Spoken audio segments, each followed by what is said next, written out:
Hi viewers, welcome to ఆదాన్ మొరకొండం. నేను మీ ప్రసాద్.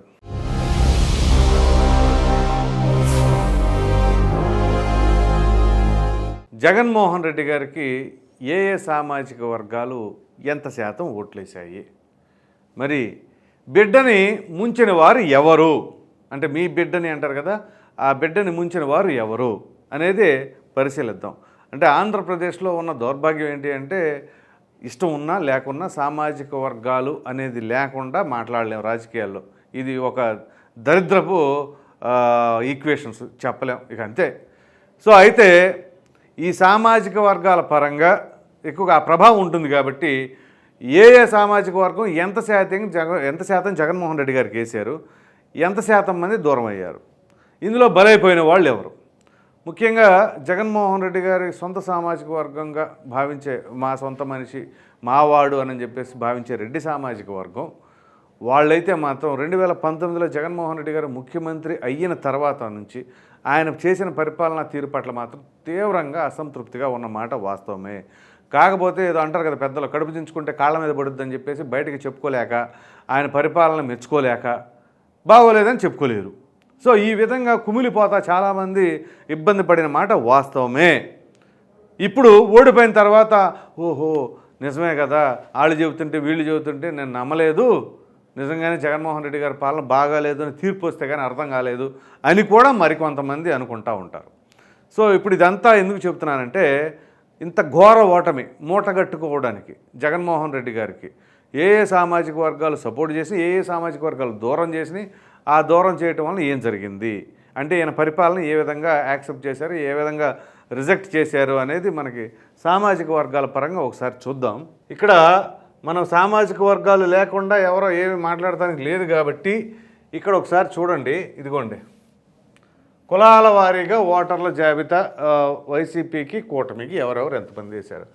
ఎస్సీ ఇది ప్రధానమైన కేటగిరీ అనమాట.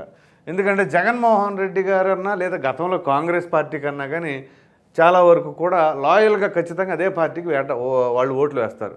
సో ఇప్పుడు అదే ఎస్సీ సామాజిక వర్గంలో 80% మంది వైసీపీకి వేశారంటే ఎక్కడ కూడా అంత డ్రాస్టిక్ చేంజ్ ఏమి లేదు. కూటమికి 20% వేశారు. ఇక్కడ ఎస్టీలు వచ్చేసరికి 70% మంది వైసీపీకి వేశారు, 30% కూటమికి వేశారు. సో ఇక్కడ వరకు కూడా జగన్మోహన్ రెడ్డి గారికి ఏమి నష్టం జరగల. ముస్లిం మైనారిటీ సోదరులు వీళ్ళు కూడా 70% మంది వైసీపీకి వేశారు, 30% మంది కూటమికి వేశారు. సో ఈ 3 కేటగిరీల్లో కూడా ఎక్కడ ఇబ్బంది రాల. ఇక క్రిస్టియన్స్ 80% మంది వేశారు. ఇక్కడ ఇంకా బ్రహ్మాండమైన న్యాయం చేశారు జగన్మోహన్ రెడ్డి గారికి. సో అసలు ప్రాబ్లం వల్ల ఎక్కడి నుంచో స్టార్ట్ అయింది. అతిపెద్ద సామాజిక వర్గం ఆంధ్రప్రదేశ్లో ఉన్నది కాపు సామాజిక వర్గం. ఇందులో కేవలం 10% మంది మాత్రమే 10% మంది మాత్రమే వేశారు. 90% మంది జగన్మోహన్ రెడ్డి గారికి వ్యతిరేకంగా వేశారు. ఎందుకు వేశారు అనేది పరిశీలించుకోవాలి. అదేమిటి అంటే, బ్రహ్మాండంగా చేశారని చెప్పేసి అధికారంలో ఉన్నప్పుడు సంకలు కొట్టుకున్నారు. చూసారా ఏ విధంగా అనుకుంటారు? ఓ ప్రక్కన పవన్ కళ్యాణ్ గారిని ఆ రకంగా టార్గెట్ చేసేసి కాపు సామాజిక వర్గం అంతా కూడా ఈ విధంగా జరుగుతుంది, ఆ విధంగా జరుగుతుంది అని చెప్పేసి మాట్లాడతాం.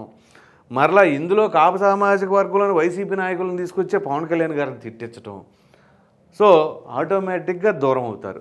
పైగా ఇక్కడ నేను ఒకసారి మీ గతంలో కూడా వీడియోలు చేశాను దీనిపైన. కాపులు అమ్ముడుపోతారని ఒకానొక సందర్భంలో జగన్మోహన్ రెడ్డి గారు అన్నారు, ఓట్లు అమ్ముకుంటారు ఈ టైప్లో అనమాట. అంటే దాని అర్థం అలా వచ్చేలాగా. సో అది ఇంకా హర్టింగ్గా అనిపించింది అనమాట. ఆ విధంగా ఉంటుంది. సో దాని తర్వాత కమ్మ సామాజిక వర్గం ఇది సాధారణంగానే జగన్మోహన్ రెడ్డి గారికి వ్యతిరేకంగా ఉంటుంది. ఇందులో 10% మంది, 90% మంది అయితే జగన్మోహన్ రెడ్డి గారికి వ్యతిరేకంగా వేశారు. క్షత్రియ సామాజిక వర్గం ఇక్కడ చూడండి 10%, 90%.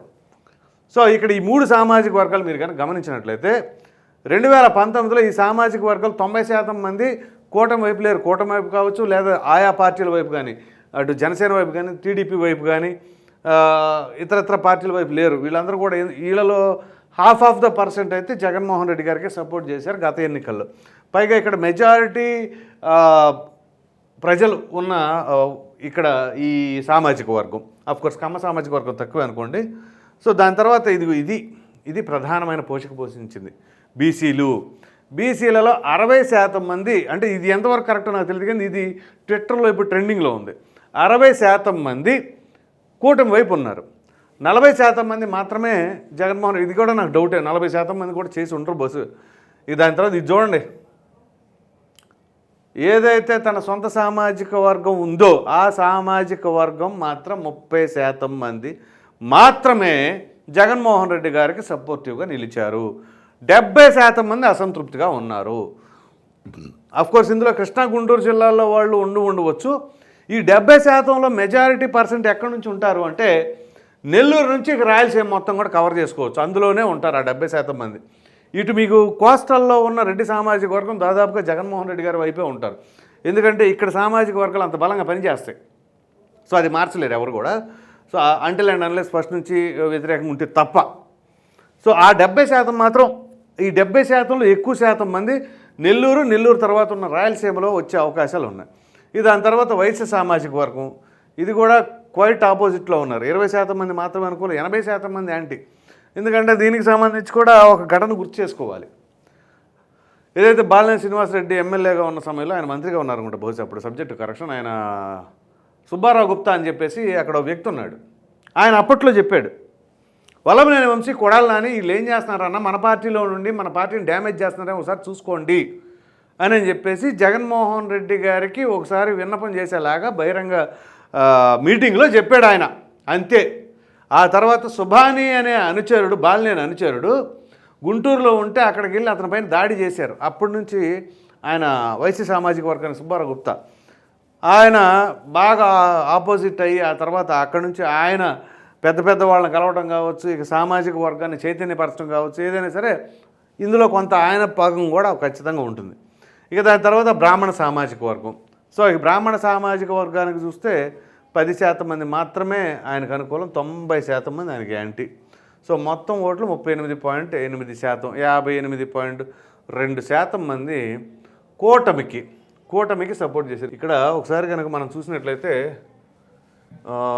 ఎస్సీ ఎస్టీలు ముస్లింలు క్రిస్టియన్లు వీళ్ళందరూ కూడా ఎవరికి సపోర్ట్ చేశారు చూడండి. Voted for Jagan overwhelmingly. వీళ్ళందరూ అంటే ఎస్సీలు ఎస్టీలు ముస్లింలు క్రిస్టియన్స్ మాత్రం జగన్మోహన్ రెడ్డి గారికి బ్రహ్మాండంగా సపోర్ట్ చేశారు. What worked for TDP alliance was a complete consolidation of urban class and OBC, upper class and OBC Hindu votes in Andhra Pradesh. While Kapu, Kamma was expected, his own Reddy community voted overwhelmingly against him, which explains sweep in Rayalaseema Nellore. నేను ఏదైతే చెప్పానో అదే ఇక్కడ. So ఇక్కడ upper communities ఓబీసీలు Hindu oats అన్నీ కూడా consolidate అయ్యి కూటమికే పడినాయి. కాపు కమ్మ అండ్ రెడ్డి కమ్యూనిటీలో overwhelmingly against, which explains to sweep in Rayalaseema Nellore. So OBCs too majority voted for TDP plus 60%. ఇక Brahmins Vaishyas Kshatriyas overwhelmingly backed TDP కూటమి. So if you take the entire upper class Hindu segment, it was 90% in favor of TDP alliance here. So ఇక్కడ ఏంటి అంటే అర్థం చేసుకోవాల్సింది అది. జగన్మోహన్ రెడ్డి గారు ఇప్పటికీ కూడా నాకు అర్థం కాలేదని అంటున్నారు చూసారా, ఇది ఓ విధంగా ఎలా చెప్పాలో అర్థం కావట్లేదు. అర్థం కాకపోవడం ఏంటి, ఇంకా ఏ రాజకీయ పరిజ్ఞానం ఉన్న గ్రామస్థాయి నాయకుడిని అడిగినా చెప్తాడు. సో ఆత్మపరిశీలన చేసుకోవాలి, అంతేగాని ఏమి లేదు, ఎందుకు రాలేదు నాకు తెలియదు, ఇట్లాంటి మాటలు మాత్రం మాట్లాడకూడదు. దానివల్ల మరింత డ్యామేజ్ అవుతూ ఉంటుంది. సో రాజకీయ అనుభవం, రాజకీయ నేపథ్యం ఉన్న కుటుంబం నుంచి వచ్చి ఓటమి పాలైనప్పుడు ఎందుకు ఓడిపోయానో తెలియదు, నేను అన్నీ మంచిగా చేశాను, 99% చేశాను అని చెప్పేసి ఇంకా చెప్పుకుంటూ ఉంటే ఇక దీన్ని బట్టి ఇక ప్రజలే అర్థం చేసుకుంటూ ఉంటారు. సో ఇట్లాగే ఇప్పుడు కొంతమంది ఇంకో రకాలుగా ఎన్ని మాట్లాడుకున్నా కానీ ప్రజలు డైరెక్ట్గా కూటమే కావాలి అని ప్రతి నియోజకవర్గం నుంచి కూడా వాళ్ళు బలంగా వినిపించారు. అదేమిటి అంటే కొంతమంది చెబుతారు కాకి లెక్కలో 40% వచ్చింది, రాలేదని ఎవరు అంటలా. ఇప్పుడు ఉదాహరణకి ఓ విద్యార్థి ఉన్నాడు అనుకోండి, ఆ విద్యార్థి 6 సబ్జెక్టులు ఉన్నప్పుడు ప్రతి సబ్జెక్టులో కూడా 30 మార్కులే వచ్చినాయి అనుకోండి, 180 మార్కులు వస్తాయి చెప్పుకోవడానికి, కానీ ఒక్క సబ్జెక్ట్ కూడా పాస్ అవ్వాలా. అదే ఒక సబ్జెక్టులోనే 34 వచ్చో లేకపోతే 0 మార్కులే వచ్చి ఫెయిల్ అయ్యి మిగతా అన్ని పాస్ అయ్యాడు అనుకోండి, అది వేరు. ఇక్కడ అన్ని సబ్జెక్టులు ఫెయిల్ అయ్యారు అనే దాంతో నేను ఎందుకు కంపేర్ చేస్తున్నానంటే ఇక్కడ అసలు ఏ ప్రాంతంలో చూసినా కానీ జగన్మోహన్ రెడ్డి గారు స్వింగ్ లేదే. కడప జిల్లాలో 10 అసెంబ్లీ స్థానాలు ఉంటే అందులో 3 స్థానాలు మాత్రమే, అందులో ఒకటి జగన్మోహన్ రెడ్డి గారిదే. సో జగన్మోహన్ రెడ్డి గారు కాకుండా ఇంక 2 స్థానాలు మాత్రం గెలుపొందింది. మిగిలినవన్నీ కూడా కూటమి గెలిచింది. అంతెందుకు బీజేపీ నిలబడిన అభ్యర్థి కూడా గెలుపొందారంటే జగన్మోహన్ రెడ్డి గారి పట్ల ప్రజలు ఎంత విరక్తితో ఉన్నారో అర్థం చేసుకోలేదు. ఆ విరక్తి ఎక్కడి నుంచి వచ్చింది అనేది రివర్స్ ఆపరేషన్ చేసుకోండి ఒకసారి. రివర్స్ టెండరింగు, రివర్స్ అది ఇది అని అంటారు కదా, ముందు రివర్స్ ఆపరేషన్ ఒకసారి చేసుకోండి. ఏం జరిగింది, ఏంటి, మనం ఎందుకు చేసాము, ఎక్కడి నుంచి ఏ ప్రాబ్లం వచ్చింది అనేది చేసుకుంటే అప్పుడు అసలు వాస్తవం బయటపడింది. అలా బయటపడకుండా నేను ఇంకా మంచిగా చేశాను కానీ ప్రజలే ఎందుకో తేడా చేశారని చెప్పేసి అనుకుంటే ఇక దాని పేరు ఏం పెట్టాలనేది మీరు కామెంట్ సెక్షన్లో తెలియచేయండి. ఈ వీడియో కనుక మీకు నచ్చినట్లయితే లైక్ చేయండి, షేర్ చేయండి. అదేవిధంగా ఈ వీడియో పైన మీ అభిప్రాయాన్ని కామెంట్ రూపంలో తెలియచేయండి.